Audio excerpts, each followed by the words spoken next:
Mais pour démarrer cette émission, je vous emmène au fil de l'eau faire la connaissance de Jérémy. Il y a quelques années, il a fait l'acquisition d'une barge entièrement délabrée. Et après 3 années de travail acharné et avec le concours de 2 architectes, il en a fait sa maison de rêve. Je vous propose de le rencontrer pour qu'il nous raconte toute cette histoire et de faire également la connaissance de Vincent et Tina, les 2 architectes. Avec eux, nous parlerons structure et aménagement intérieur.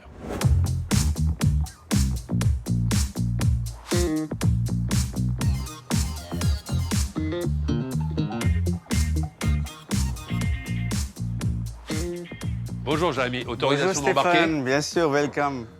Merci de nous accueillir chez vous. Merci à vous d'être venu. Ravi d'être ici. Avec ce beau temps. Avec ce beau temps, tous les éléments sont en notre faveur. Exactement. Tout va bien. Bon, c'est une belle aventure que celle d'habiter sur un bateau et je remarque qu'aujourd'hui les mariniers sont plutôt bien fringués, ce qui n'était pas le cas il y a quelques années. Il y a combien de temps que vous vivez sur ce bateau? Depuis 2 ans.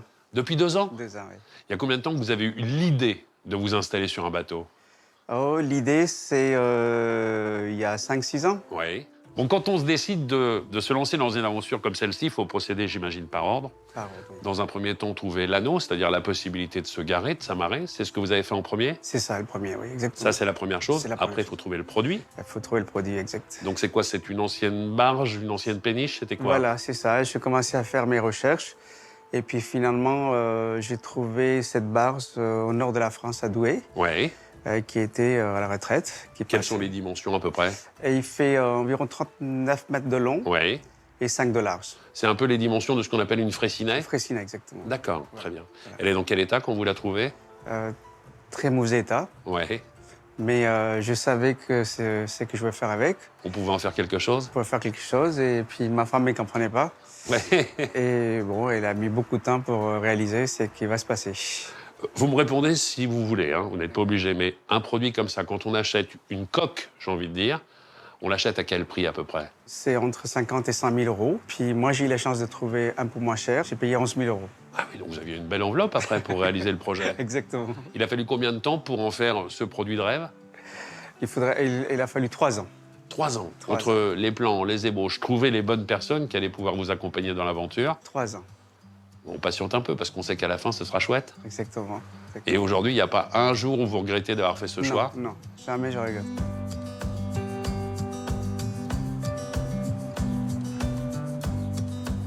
Et allons retrouver maintenant celles et ceux qui vous ont aidé à réaliser ce fabuleux projet. Je veux parler bien sûr de Tina et Vincent, architectes et architectes d'intérieur. Ravi de vous Allons-y. rencontrer. Bonjour Stéphane. Vous allez bien? Bonjour Stéphane. Bonjour Vincent. Bonjour. Pourquoi est-ce que vous les avez choisis tous les deux?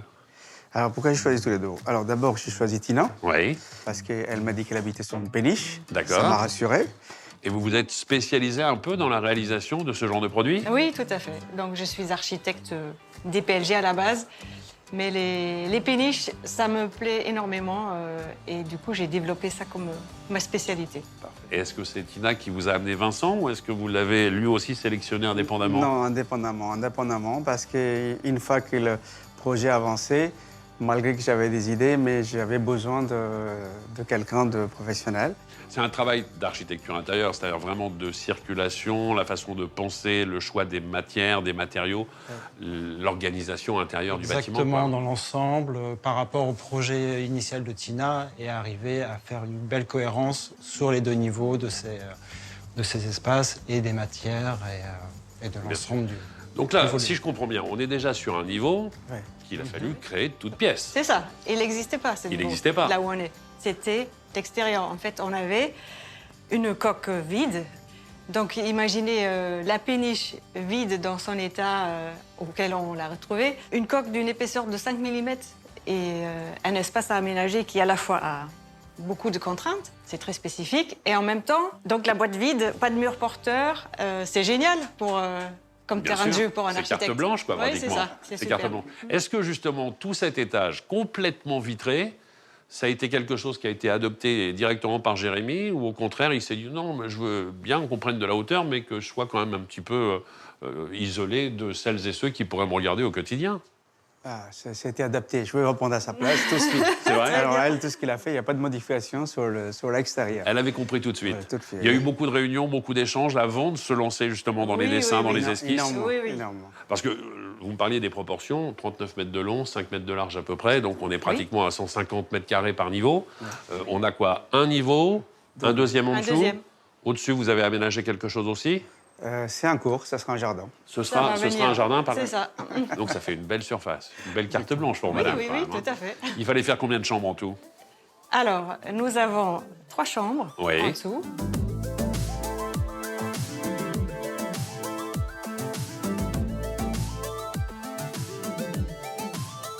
On a un studio indépendant à l'avant et la suite master à l'arrière. Donc, ça fait 5 chambres au total. 5 chambres, très bien. Et puis une grande pièce de vie ici avec un espace salon, une belle terrasse où je devine déjà quelques agencements dont on parlera d'ici quelques instants.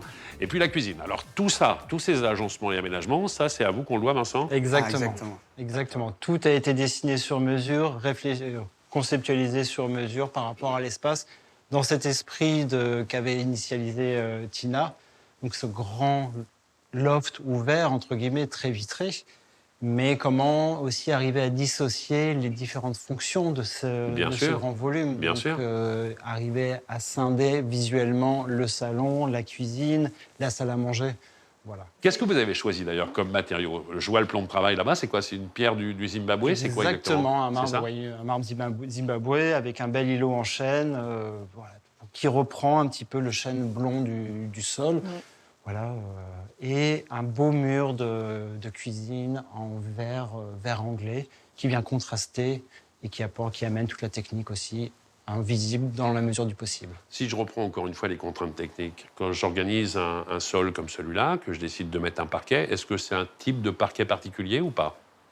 Alors là, on a mis un parquet massif. Oui. Il faut savoir que sur les bateaux donc, qui sont en acier, il y a une question de dilatation, c'est-à-dire en été, la dilatation de l'acier est très importante. Bien et sûr. le bateau peut s'allonger de 5 cm à peu près. 5 cm en Alors été. que le bois, il a tendance à rétrécir quand Bien il fait sûr, chaud. bien sûr. Donc il faut prévoir des joints de dilatation qu'on a, par exemple, on les voit au plafond pour éviter que ça craque. On va vous abandonner quelques minutes. Je vais continuer la visite et parler justement de toutes ces contraintes techniques avec vos deux architectes. Vous retrouvez Sarah avant la fin de la séquence pour qu'on puisse la saluer quand même. Bien sûr. Continuons On y va la visite, partons par Très là-bas. Vous bien. allez me faire découvrir ce qu'il y a derrière. Je Allons-y. vous en prie, Vincent. À tout à l'heure, Jérémy.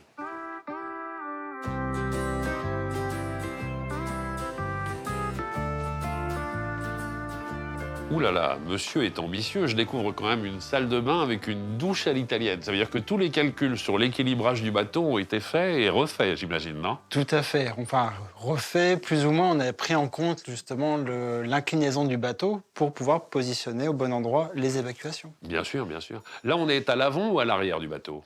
À l'arrière du bateau. À l'arrière du bateau. C'est l'ancien logement du capitaine. Quand on a d'ailleurs une péniche comme celle-ci, on est tenu de la sortir de l'eau au moins une fois tous les 10 ans, c'est ça? Pour Exactement. s'assurer que la carène est en bon état? C'est ça. Tous les 10 ans, c'est obligatoire. Pour bien faire, c'est encore mieux tous les 5 ans, mais Oui. déjà tous les 10 ans, il faut le faire une expertise et examiner la coque. Parce que vous me parliez tout à l'heure de l'épaisseur de la coque. Elle fait quoi? 5 mm à peu près? C'est ça. C'est Et en ça. dessous de 3 mm, ça devient périlleux. Oui, oui, c'est critique. Donc là, il faut faire des rustines, donc en dessous des plaques, par-dessus, là où c'est pas assez épais. Alors là, vous avez composé aussi avec l'architecture du bateau, parce que je vois de chaque côté ces deux oreilles, plus ou moins. Oui. Qu'est-ce qu'il y a derrière? Alors là, on n'imagine pas, mais en fait, c'est la coque, donc elle fait cette forme en acier. Et là, on a des bollards à l'intérieur. En fait, parce qu'il faut rien qui dépasse de la coque. Quand on navigue, on peut accrocher Bien dans les sûr. écluses, par exemple. Donc, on a des bollards ici derrière, qu'on voit de l'extérieur. Et donc, c'est encastré. On a choisi de les le habiller montrer, comme ça un petit peu? de les habiller. On les voit, on se pose la question et après, on apprend quelque chose sur les bateaux.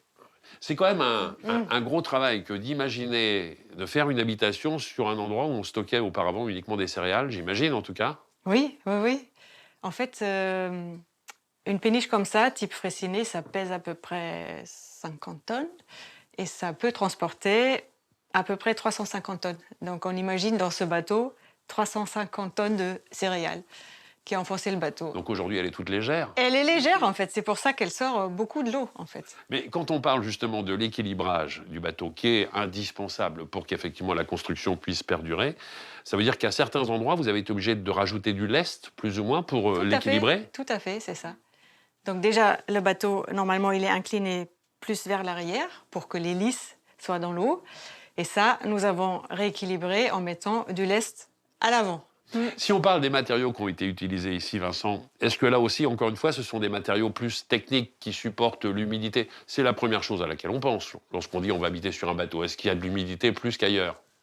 C'est une contrainte auquel on doit faire attention, bien entendu. Ça, c'est évident. Donc, soit on utilise cette contrainte comme le laiton, on va le faire patiner grâce justement à l'humidité, ça va accélérer cette patine. Bien sûr. Et ça va donner un certain cachet, un beau vieillissement aux matériaux. Ou alors, on fait attention justement d'utiliser des matériaux qui vont être pérennes sur le long terme. Est-ce que la ventilation, c'est aussi un poste super important J'allais le lorsqu'on rajouter, décide oui. de... C'est ça? Oui.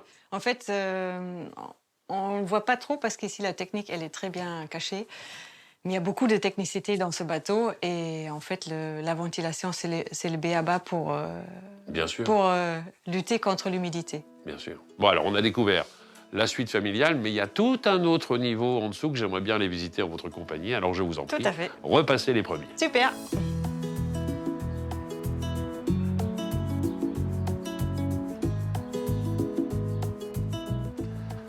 Alors, je retiens un chiffre que vous m'avez donné tout à l'heure. La péniche pouvait transporter 350 tonnes de marchandises. Donc, ça veut dire qu'on n'a pas hésité pour mettre un escalier. On met du métal, on met du verre, on charge un peu la bête. comme on C'est dit. clair. Et un Oui, petit oui. peu de marbre. Tout à Et fait. un petit peu de marbre aussi. Tout à fait. Zimbabwe qu'on retrouve dans la cuisine. À chaque fois que vous choisissiez un matériau, il fallait le peser pour savoir où il fallait le placer. Alors moi, à la base, j'ai essayé de contrebalancer le marbre que j'amenais dans la cuisine. Oui. Et après, pour une cohérence, faire glisser les matériaux de l'étage au sous-sol. Donc j'ai utilisé ce marbre Zimbabwe qu'on retrouve ici et qu'on va retrouver également sur la cheminée. Donc ces deux marches qu'on a ici, l'idée c'est de les mettre plus à droite et rééquilibrer du coup le poids du haut.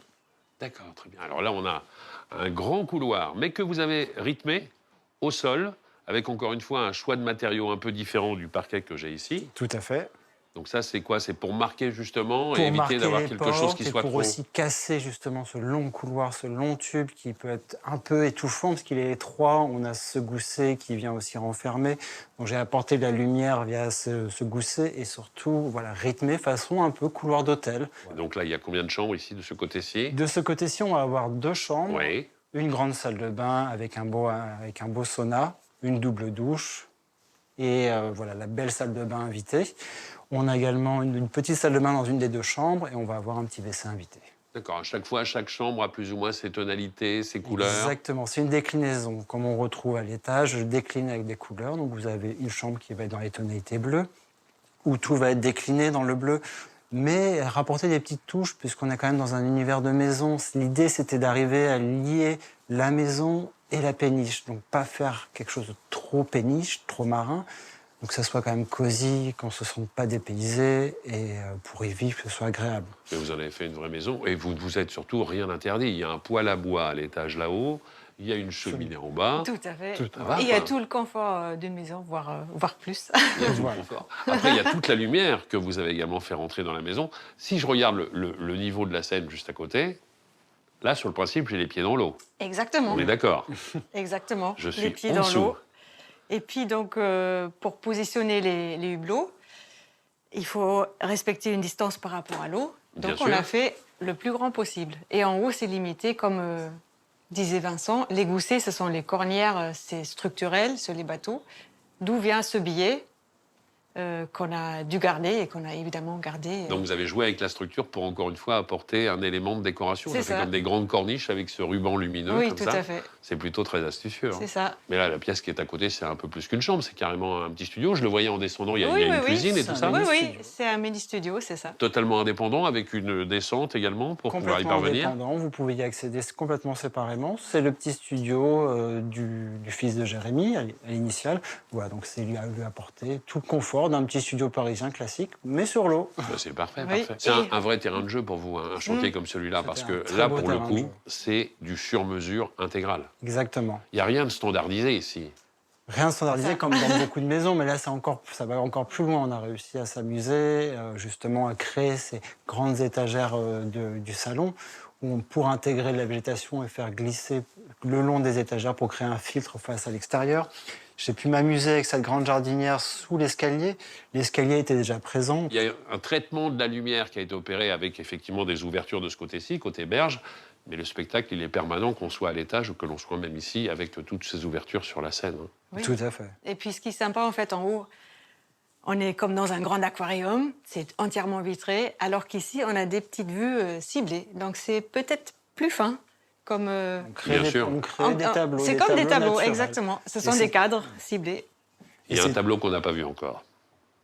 C'est la terrasse à l'avant du bateau, qui est juste au-dessus du petit studio. Et je vous invite à me devancer pour aller retrouver là-bas Sarah et Jérémy. Je vous en prie. Parfait. On y va.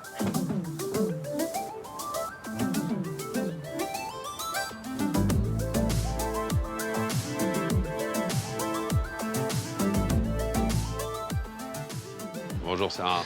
Bonjour, Ravi salut de vous Stéphane. rencontrer. Bienvenue au Punjab. Et merci de nous accueillir chez vous également. Alors, ils ont tous les deux du talent, c'est indéniable. Ouais, Bon, c'est indéniable aussi qu'il vous a amené dans une aventure assez particulière, à laquelle vous Clairement. n'avez pas cru dès le départ. ouais, pas du tout. Pas du tout. Moi, je croyais que c'était un nouveau jouet qu'il allait acheter, Ouais. comme ses avions, comme ses... Et vous vous y êtes fait au nouveau jouet? Oui, clairement. En fait, c'est en chantier lavage, j'y voyais pas encore trop les 6-7 premiers mois, donc il faisait ses allers-retours tout seul. Bon, je sais qu'il y avait quelque chose qui était très important pour Jérémy, c'était la végétation, on en a parlé, il y a des plantes partout, mais encore plus de ce côté-ci, avec le petit jacuzzi qui va bien, là, sur la terrasse, juste derrière. C'est indispensable pour vous? Ah oui, c'est indispensable. Comme dit ma femme, on a commencé à acheter les plantes avant d'acheter le mobilier, quoi. Ouais. C'est vrai? C'est-à-dire qu'on a choisi le C'est mobilier vrai. selon les couleurs des plantes, etc. On a été à Rungis plusieurs fois pour acheter des plantes avant d'acheter des canapés pour s'asseoir dessus. Merci mille fois de nous avoir accueillis ici. Encore une fois, je vous renouvelle tous mes vœux de bonheur. Merci beaucoup, Merci Stéphane. beaucoup. Merci Ravi. Tina, merci Vincent. Merci Continuez Stéphane. vos belles aventures et j'espère prochainement sur un autre projet. Avec oui. plaisir. On sait jamais. Avec Exactement. À bientôt, au revoir. À bientôt, au revoir. Au revoir. Au revoir.